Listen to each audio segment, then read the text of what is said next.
La première fois que Bella Swan mourut, elle ne comprit pas.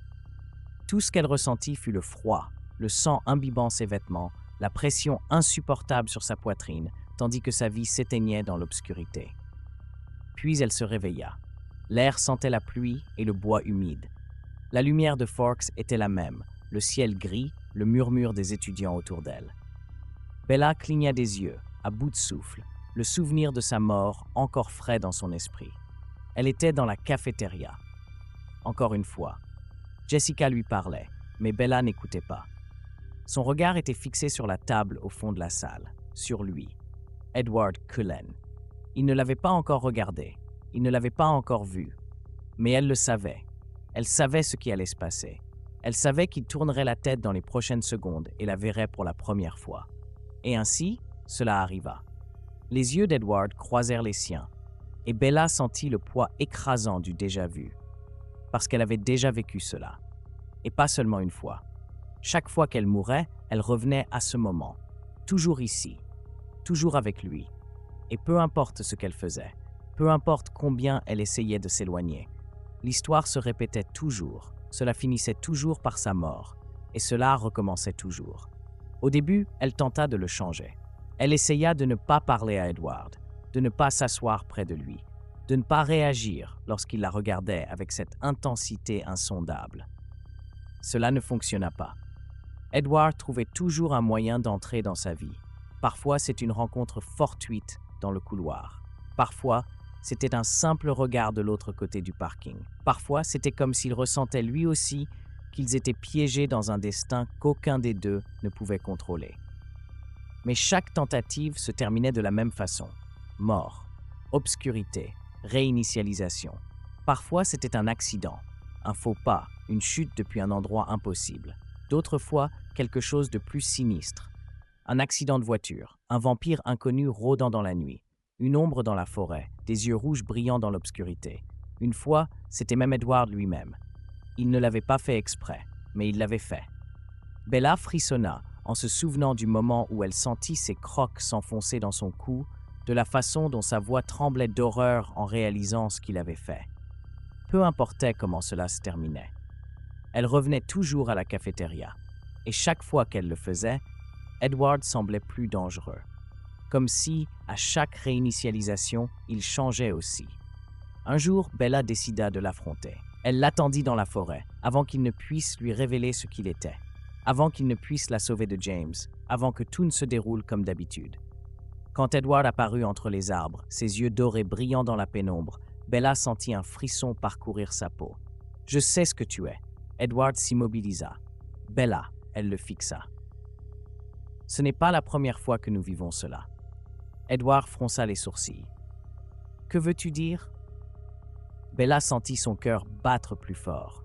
« Je meurs, et je reviens toujours ici. Je te rencontre toujours, tout recommence. » Edward ne répondit pas, mais son expression changea. C'était bref, un instant fugace. Mais Bella le vit. Ce n'était pas de la surprise, c'était de la reconnaissance. Un frisson glacé lui parcourut l'échine. « Edward !»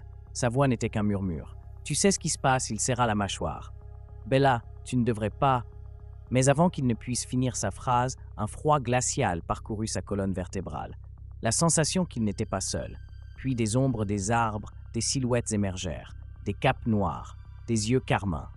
Bella sentit son souffle se couper. Les volturies. Harrow s'avança avec un sourire doux, presque paternel. « Oh, cher enfant. » Sa voix était un murmure empli de délices. « Tu t'es éveillé bien plus tôt que prévu. » Bella sentit le sol trembler sous ses pieds. Car au plus profond de son esprit, quelque chose se rappela. Cette rencontre avait déjà eu lieu, encore et encore. Chaque fois qu'elle tentait de fuir, chaque fois qu'elle essayait de changer son destin. Ils étaient toujours là, manipulant la ligne temporelle, la façonnant. Bella sentit un vertige insoutenable. Elle n'était pas simplement piégée dans une boucle. Elle faisait partie de leur expérience. Et cette fois, elle s'était réveillée trop tôt.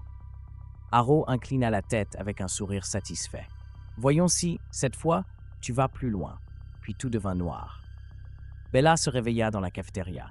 Jessica lui parlait. L'air sentait la pluie et le bois humide. Et au fond de la salle, Edward Cullen releva la tête et la regarda. Encore une fois. Mais cette fois, Bella ne ressentit pas de peur. Cette fois, elle était prête. L'air dans la cafétéria devint plus dense, plus irréel. Bella cligna des yeux plusieurs fois, essayant de calmer sa respiration. Son cœur battait fort, mais pas par surprise, pas par peur. Pas cette fois. Parce que cette fois, elle se souvenait de tout. Jessica continuait à parler, répétant les mêmes mots que toujours, prisonnière d'une réalité que seule Bella semblait remarquer. Et de l'autre côté de la salle, Edward Cullen releva la tête et la regarda. Toujours la même chose, toujours piégée. Mais cette fois, quelque chose dans son regard était différent. Bella frissonna.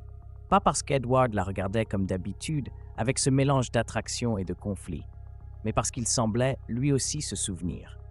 Il resta figé une seconde, trop longue, trop lourde. Puis son expression changea. Edward cligna des yeux, incrédule, son corps se tendit, son regard s'assombrit. Bella sentit son pouls s'accélérer. Il savait. Edward Cullen savait qu'ils étaient piégés dans la boucle. Et s'il le savait, cela signifiait qu'il l'avait toujours su. Bella se leva maladroitement, sans même entendre la voix de Jessica l'appeler. Elle devait sortir de là.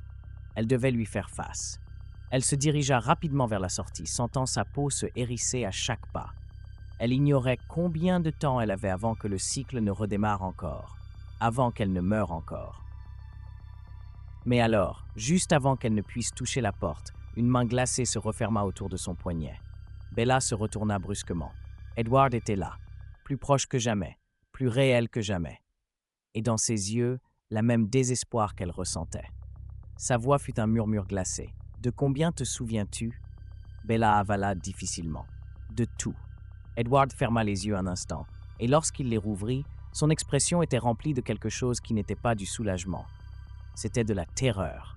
« Bella », sa voix trembla, « tu dois sortir d'ici. » Mais avant qu'elle ne puisse bouger, la porte de la cafétéria claqua avec une force impossible. Et alors, tout changea. Le bruit des élèves s'évanouit. L'air s'épaissit, comme si le temps lui-même ralentissait. Et à l'entrée, une silhouette en cape noire apparut, une ombre dans la brume. Bella sentit son estomac se nouer. Aro. Le chef des Volturi souriait avec un calme troublant, ses yeux rouges brillants d'anticipation. Ah, quel miracle! Sa voix flotta dans l'air comme un poison doux. Tu es enfin arrivé au bout du labyrinthe. Bella sentit son corps se raidir. Qu'est-ce que tu m'as fait? Aro inclina la tête avec une fausse curiosité. Non, ma chère enfant. La vraie question est, que t'avons-nous fait toutes les fois précédentes? Le monde autour d'elle sembla se tordre, comme si le sol se pliait sous ses pieds. La cafétéria, l'école, Forks, tout entier. Rien de tout cela n'était réel. Ça ne l'avait jamais été. Les souvenirs de Bella explosèrent dans son esprit comme une inondation. Chaque mort, chaque redémarrage, chaque tentative d'évasion, tout avait été manipulé. Chaque fois qu'elle allait trop loin, chaque fois qu'Edward tentait de défier l'ordre des événements, les Volturi réinitialisaient la boucle. Ce n'était pas seulement une expérience, c'est un façonnage. « Pourquoi » murmura Bella, sentant son corps trembler. Aro sourit.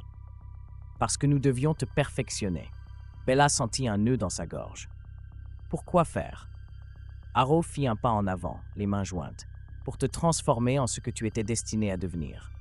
Bella eut le souffle coupé. « Non. » Mais Aro souriait déjà. « Oh, ma chère, ne t'es-tu jamais demandé pourquoi Edward n'a jamais pu te résister? Pourquoi l'histoire vous menait toujours au même dénouement ?» Le pouls de Bella tambourinait dans son crâne. « Parce que nous l'avons conçu ainsi. » La révélation la frappa comme un coup de poignard dans l'estomac. « Edward ne t'a jamais choisi. » Aro inclina la tête, une fascination obscure dans le regard. « Il a été créé pour t'aimer. Et toi, tu as été créé pour être sa destruction. » Le monde se brisa autour d'elle. Edward serra les dents, son corps vibrant de rage. « Tu ne l'auras pas. » Aro ricana doucement. « Mon cher Edward. » Sa voix était un murmure tranchant. « Nous l'avons toujours eu. » Et alors Bella sentit l'appel. Pas dans son corps, dans son esprit. Comme si quelque chose en elle venait d'être activé. Comme si chacune de ses morts, chacun de ses retours, chaque partie de son histoire avait été conçue pour ce moment précis. La boucle n'était pas une punition. C'était une incubation. Edward la serra fermement. « Bella, tu dois résister. » Mais au fond, elle savait déjà la vérité. Elle ne pouvait pas résister, parce que c'était pas un choix, c'était son destin. La réalité se fractura.